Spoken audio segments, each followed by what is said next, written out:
হয়েছে। আমরা ভেবেছিলাম এই আন্দোলনের পর অন্তর্বর্তীকালীন এই সরকার প্রথমে জালেমদের বিচার করবে।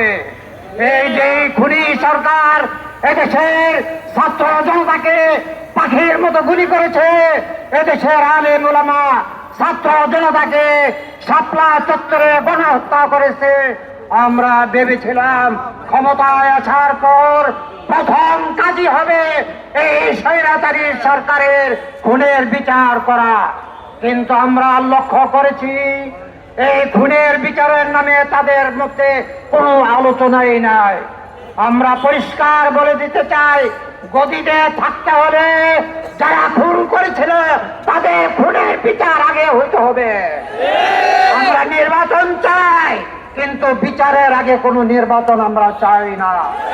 পরিষ্কার বলতে চাই, এদেশে নারী অধিকারের নামে যে প্রস্তাবনা পেশ করা হয়েছে, এই মুসলিম দেশে লজ্জাস্কর প্রস্তাব এগুলি।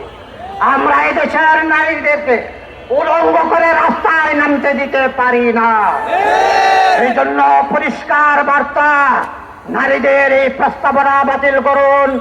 নারী কমিশন নামে যে কমিশন করা হয়েছে, এই কমিশন বাতিল করে নতুন করে এদেশের পর্দানিসীন ধর্মভীরু নারীদেরকে নিয়ে আপনারা কমিশন গঠন করে নারীদের ন্যায্য অধিকার বাস্তবায়ন করুন।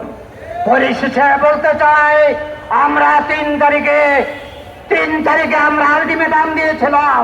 সেই আলটিমেটাম অনুযায়ী এখনো আমরা কোনো আলোর চোখ দেখতেছি না। অনতিবিলম্বে উলামায়ে কেরাম হেফাজতের ব্যানারে যে দাবি করেছিল সেই দাবি বাস্তবায়ন করার চেষ্টা করুন। অন্যথায় যেই ষড়যন্ত্র চলছে, বাংলাদেশকে তছনছ করা যে ষড়যন্ত্র চলছে, সেই ষড়যন্ত্রকে আপনারা সমাধান করতে পারবেন না। আমরা আগেও রক্ত দিয়েছি, আবার বাংলাদেশকে রক্ষা করার জন্য রক্তের প্রয়োজন হলে আবার রক্ত দিব ইনশাআল্লাহ। সকল দাবি